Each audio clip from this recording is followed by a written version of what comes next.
After some technical difficulties, we are now in business. I am technically very difficult. Well, I mean, you're part of the technical difficulties, not watching all of Smackdown at all. Listen, it was either watch all of Smackdown or remain sane. Sir, Smackdown wasn't bad enough to drive you insane. This is not WWE Raw we're talking about. Possibly correct. So you wanna dive right into the main event here, or do we want to talk about other things first? Let's see. Fashion Files. I want to go right up front and say the Fashion Files was just damn good, and I enjoyed it, and I don't need to justify anything else because I'm very invested in the characters at this point. So I was enjoying it 6 weeks ago. I was enjoying it 12 weeks ago. If they've gone back that far, I think we're that far back. Yeah, I've been enjoying it the whole way through. This didn't need anything special. They didn't do really anything special. It was just kind of more of the same good stuff. And goddammit, I liked it. I very much enjoyed, once again, the denial of the anal probing from Fandango after admitting that he's been anal probed. I enjoyed that a lot. I also enjoyed the fact that the Space Rock was in his back pocket. Yes. That was also good. And the highlight was probably the gluten-free stuff with the Ascension. That was pretty freaking funny. So I guarantee you, neither of those men are gluten-free. Yeah, that's not a thing. And by the way, if you are out there and you are gluten-free, kill yourself. You're doing it wrong if you're putting on that kind of weight. Yeah. So, yeah, pretty good stuff. I enjoyed last week better with the whole Arn Anderson bit, but that's just because I literally just about shit myself when Arn Anderson came on the screen last week, and I'm just like, oh my, they've gotten Arn Anderson involved in this. Oh, sweet Jesus. I have a confession to make. I still haven't seen the one from last week because I forgot to watch it. You need to fix that. For Arn Anderson. I know. Solid Monster was actually talking about. He's like, "What? Well, maybe we're gonna do like Fashion Police versus the Brainbusters at some point." I'd be down for some of that action. Although Tully Blanchard, I don't know if Tully Blanchard's down for that action. I don't even think Arn is down for that action. He's getting very, very large. Although this is the second time since the brand split that Arn Anderson's been the highlight of a show, because he also had, of course, the thing with Heath Slater when Heath had to go find a tag team partner, and Arn Anderson he's telling him how he's not Ric Flair and how this might not work, and he's like, but I was a bit of a tag team specialist back in the day. And then they finish it off with, and then he figures out that Heath Slater did not come to Arn Anderson first, and that was great. He's like, so you're telling me I'm not your first choice? Big mistake. So double A stealing the show twice in 2000. Actually, well, the first one might have been 2016. Now that I think about it, but twice post the year 2000. That's pretty fucking impressive. Twice in 12 months. Yeah. So that's good. Anyways, yeah, I enjoyed the Fashion Files. Obviously, we're continuing elements of, basically still working on some elements of the X-Files with some elements of Twin Peaks, which makes for an interesting combination. Not sure what they're going to rip off next, because, well, not rip off, but homage next, because this was the finale of Fashion. They've done the Noir Detective. They've done Law and Order. They've done Twin Peaks. Walker, Texas Ranger. Oh, yeah, right. I forgot Walker, Texas Ranger. Miami Vice. That's correct. Running out of stuff. I guess could do like a CSI. I don't think they've really done that one yet. Yeah, I guess they could. Fashion Scene Investigation Services, I guess. Mm-hmm. So could go that direction, or could go, I don't know. Like, I mean, there's some other cop shows, obviously, but not with the same repertoire, not with the same nostalgia hit. But anyways, I'm trying to think of anything, but probably nothing. Nash Bridges. Oh, Nash Bridges, yeah, I think they could work. You do like the Action Cop TV show. Okay, all right, I'm down for that. Fashion Bridges. Down. That would be good. That's next. That's our fantasy booking for the moment. Let's see, what else did I enjoy? I enjoyed the Lana and Tamina stuff, actually. which is the first time I've ever said that. So, congratulations. For one, Tamina fixed one of the problems she's had in the past, which is the stupid jacket adjustment thing. Like, you know how when you punctuate something, you're supposed to be badass, you like straighten the jacket, and that's kind of the end of the scene. She would do that like 8 times a promo, and she did not do that this time. So that is a positive. But they're giving this relationship some substance, something doing with it, something that hopefully will benefit both of them in the long run. Normally, I would say it will benefit them both in the long run. Problem is, I also trust the writers / Vince McMahon to actually completely bone this up again, because they already had boned it up 6 ways from Sunday, and they're now just getting it on track. So, I mean, I have no faith that this means that this is going places I want to follow it, but it was a good segment.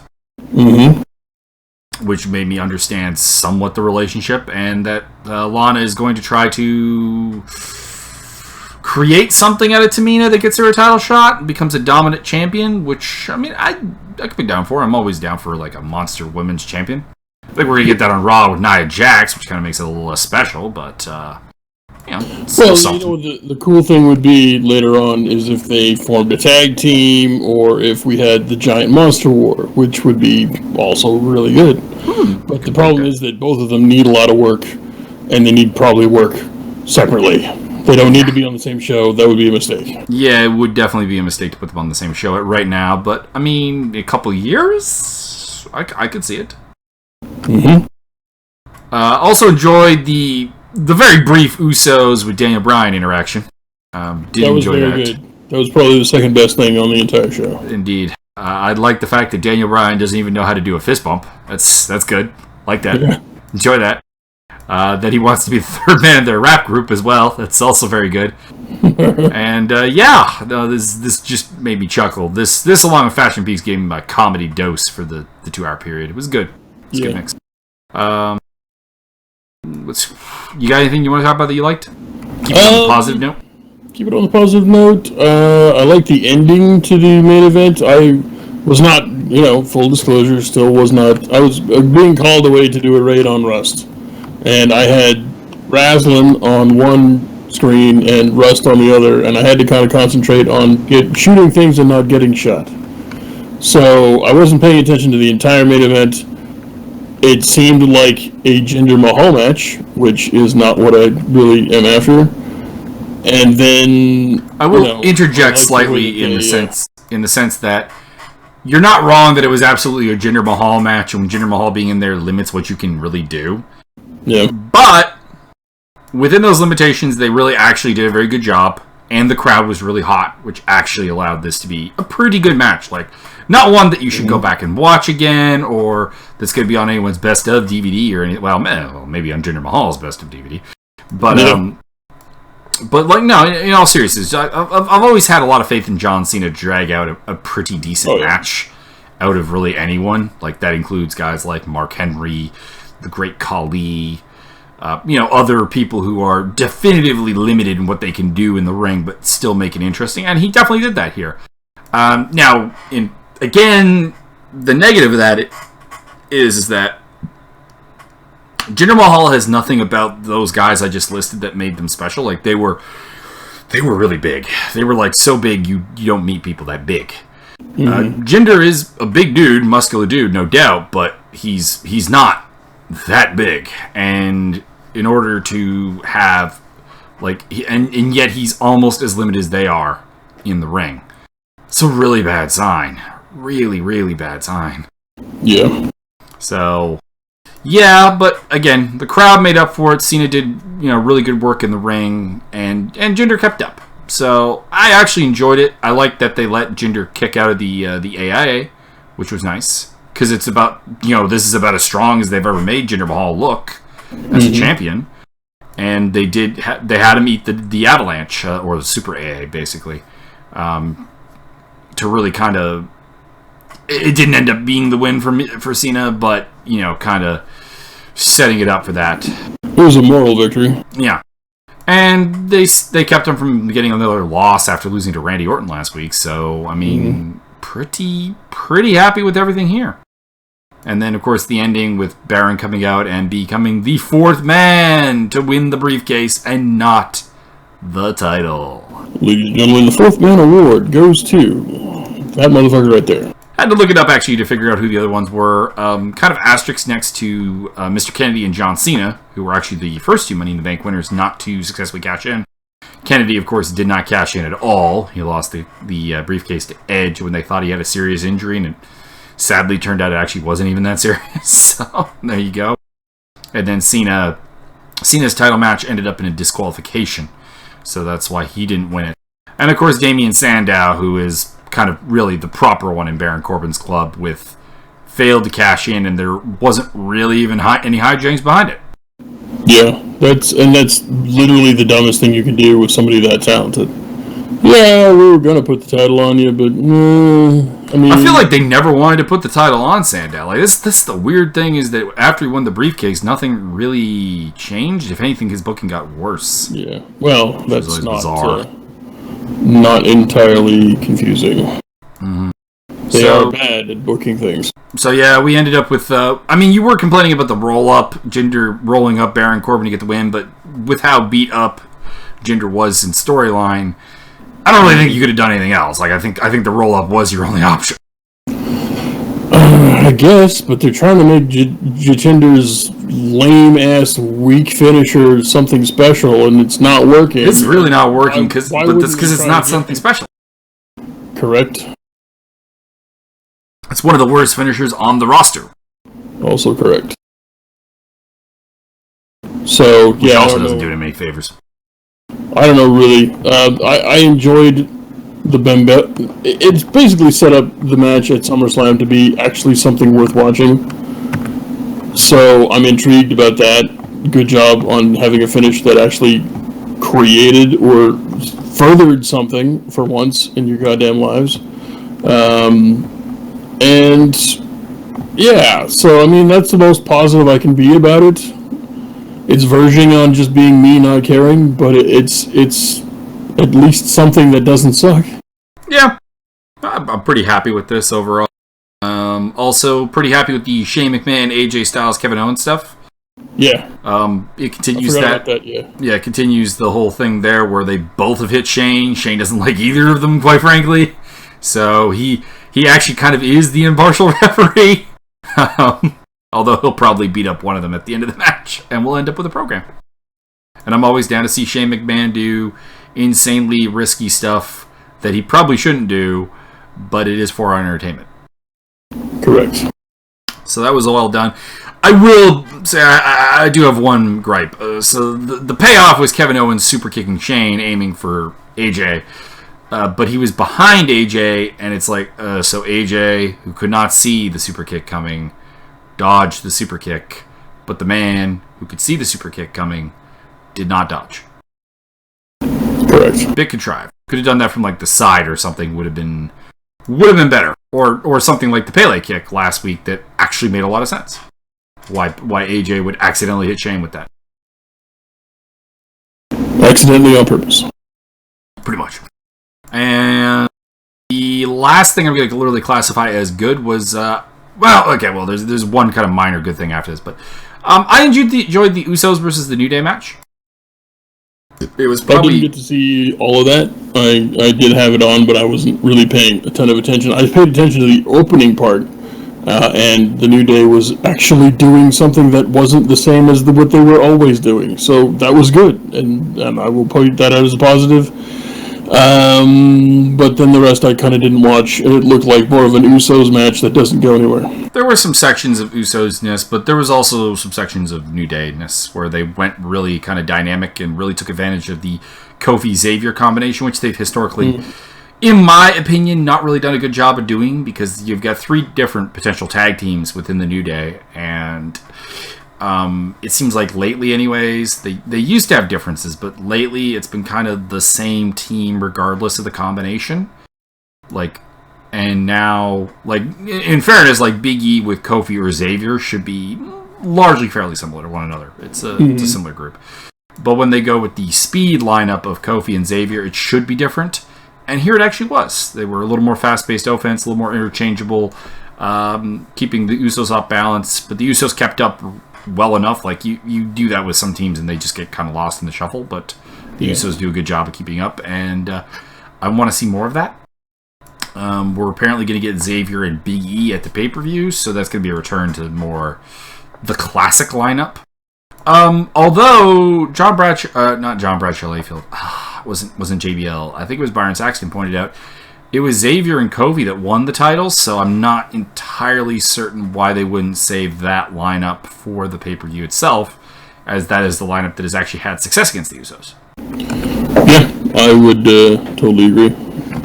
So, bit of logicals, but overall, good match. Probably match of the night, which was not hard. There was only 3 matches on this entire show, which that would be, I think, the biggest thumbs down is we got as much wrestling in a 2-hour SmackDown as we usually get in a 45-minute 205 Live.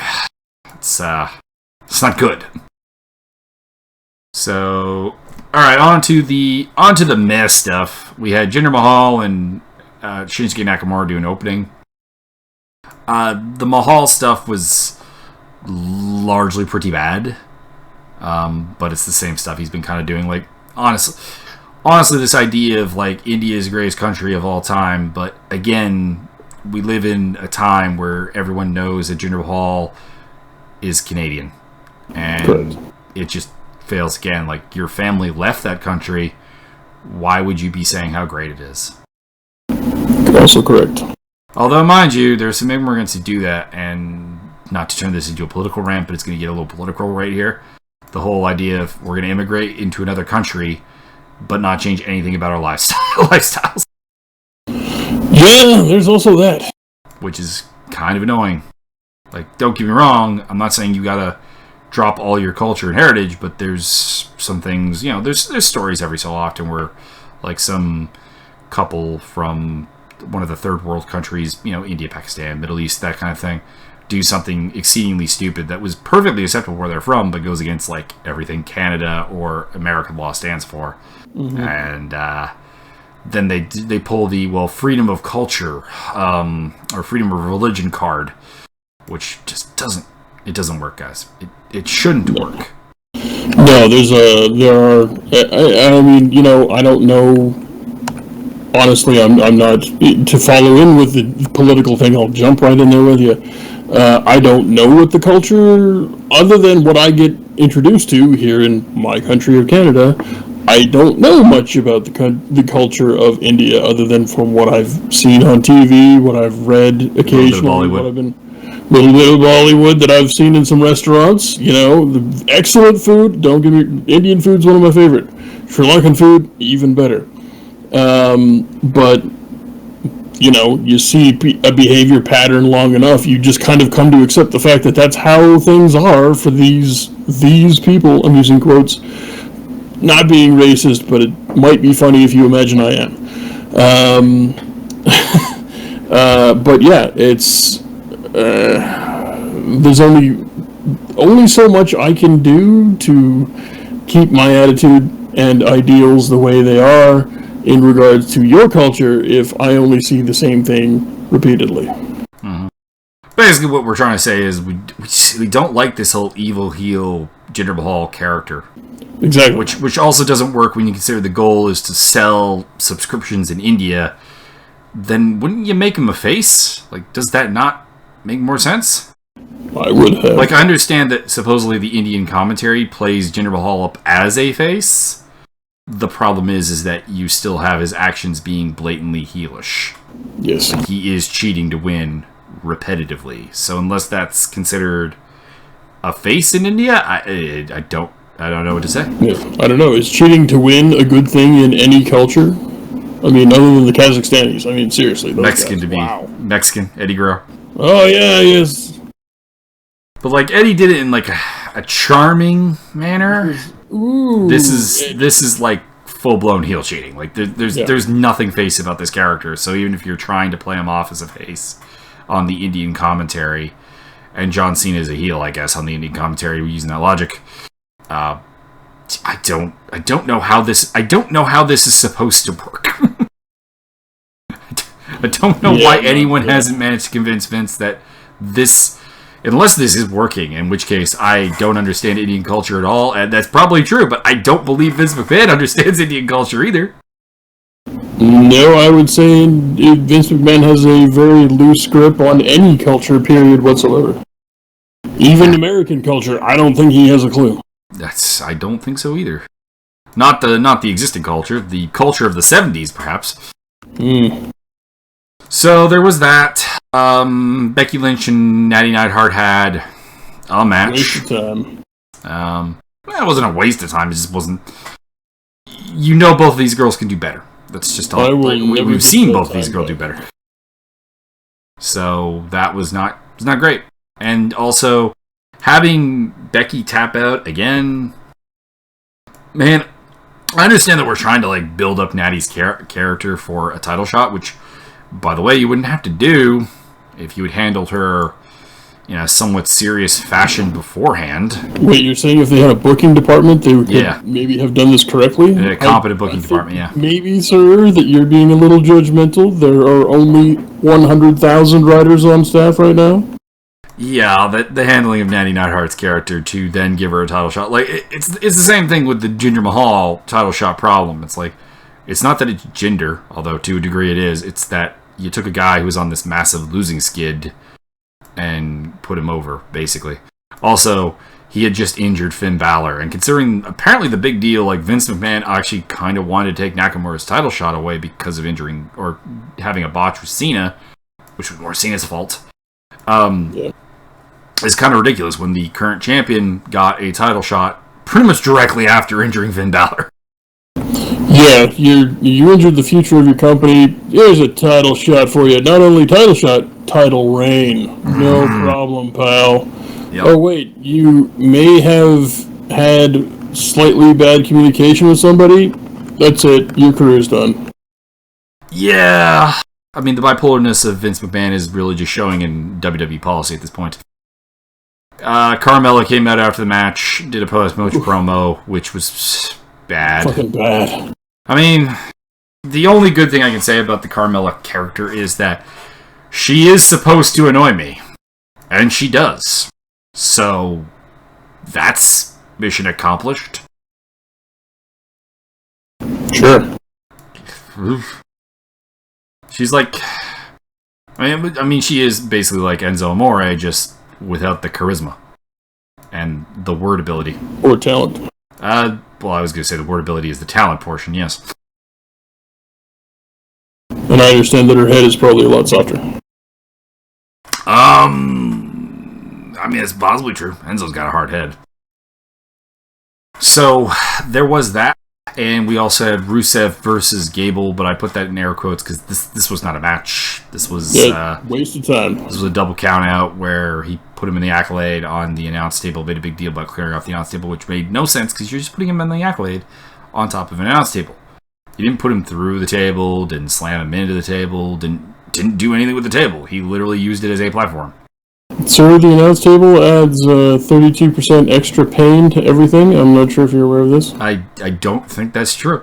I believe if you check my calculations, you'll find that I am not wholly entirely making everything up all the time, but it might be. Right here you are. We completely skipped over it. I did enjoy the Nakamura comeback on Mahal. That was good work. I missed all of that, I guess. Yeah, that was at the very beginning. Jinder does his celebration thing of Indian Independence Day. Which, by the way, he's getting a big celebration right after he lost to Randy Orton clean. What? The rules and the results. Wins matter. Oh, it's okay, but this kind of brings me to another point that I probably have gone over before, but I'm gonna bring it up again. WWE conveniently will say wins don't matter when it suits them. But God help them if one of their hand-picked stars has to take a fall. No, that can't happen. They can't lose. But they say wins and losses don't matter. Well, they do now. Okay, so they do with certain people. Gotcha. Brown people. But yeah, Nakamura did a good job. Basically sold it. Nakamura Dynasty's coming. He's taking the title, etc. Simple promo. Good with it. Well delivered. You know Vince is going to take the title off him like they're going to get him the win at SummerSlam the very next night. Off. No more title. I would have thought they would have kept Baron Corbin with the Money in the Bank if they were going to do that. Well, they'll probably just drop him out to Mojo Rawley or something. Ooh. Mojo is champion. Hype champion of the world. They've made a champion out of nowhere already this year. Why wouldn't... To be honest, there's more of a foundation for Mojo getting the belt than there was for Jinder. Yeah. He's got to win over Jinder, come on! And he's the Andre the Giant Battle Royale winner. Exactly. He's got more of a foundation already with those two facts. Oh. Anyways, okay, good thing about the Rusev Gable thing, though. They actually did an RKO out of nowhere. Out of nowhere. That was actually good work. Good camera work. That being said, Randy Orton still has negative face charisma. I'm sorry. Like, it works when he's in, like, St. Louis or something. Hometown boy or whatever. But, yeah. He works as a heel because... We said it before. The best wrestling characters are yourself with elements of yourself turned up to 10. Mm-hmm. And Randy Orton, via every backstage story I've ever heard of, is a complete dick. Therefore, it's hard to make a likable face out of him. He's a god. Pretty much. That's kind of the problem here with him being the face. I hope Rusev wins, but I assume he's not. I'm assuming Rusev is still being punished for marrying Lana. I'm assuming that Randy Orton is still being rewarded for going AWOL from the Marines. I think we're past that now. Now I think he's being rewarded for pooping in someone's bag. I guess. I don't know if they've really developed his character enough to go at like that advanced level of booking. Yeah, his character's not been really well, it was kind of developed in the Bray Wyatt thing, which alright, Bray Wyatt thing, this is a Raw thing, but bringing it here. Finn Balor has a promo. You know how we're always saying that matches with Bray Wyatt should change you to a degree? They should be special with all the mumbo jumbo and stuff. Finn Balor cuts a promo about how he won't need the demon paint. Well, he won't need the demon. It didn't say paint, but he won't need the demon to beat Bray Wyatt. And which means he should probably be bringing the demon. Man, like Bray Wyatt is the guy you should be bringing the paint out against. Mm-hmm. Like, this is... Like, Bray Wyatt's supposed to be the Undertaker 2.0, basically. And, man, they had boned him up so badly that on TV, in a scripted promo, the face is saying, I don't need anything special. I won't need the demon, which means booking will tell me 2 minutes before the match to slap some paint on my head. And it'll look terrible because I haven't had the proper amount of time. Correct. So, I mean, that could be a swerve, I get. Possibly that could be a swerve, but the idea that, like, Bray versus Finn hasn't been booked as, like, a demon match pretty much the whole time. Mm-hmm. What the hell? It doesn't really make what we like to refer to as sense. Impact. If I may quote new WWE Cruiserweight Champion Akira Tozawa, everything with impact. That's something WWE probably needs. Like, they did it tonight, actually. They ended the show with impact. That was fantastic. But the consistency of the booking has been terrible. Incredibly bad. Especially when you got the G1 Climax going on right next door. Yeah, which I really want to watch all of right now. Not tonight. Not tonight. Probably tomorrow, though. See, tomorrow I'll put up with. Tomorrow I'll be down. Fine. Wait, what day is tomorrow? Tomorrow being Wednesday? Yeah, I don't have anything going on. Other than, NXT. Mm-hmm. But we don't do that review until Thursday. Correct. So, that's what we got. After my race tomorrow, we're going to watch some G1 Climax. Yeah. You need to get off of Byron's lawn. Yeah. Always. Yeah. Why are you on Byron's lawn still? God damn it. Do I have to get the Acolyte Protection Agency? Yes. Without Bradshaw, though, because I don't. Acolyte Law Enforcement. I don't need that sort of publicity. I don't know, sir. Rod Simmons is guilty of a lot of the same things. Yeah, but Ron Simmons is a cool guy. I see how it is. It's minority bias. It's affirmative action. Affirmative action, I know.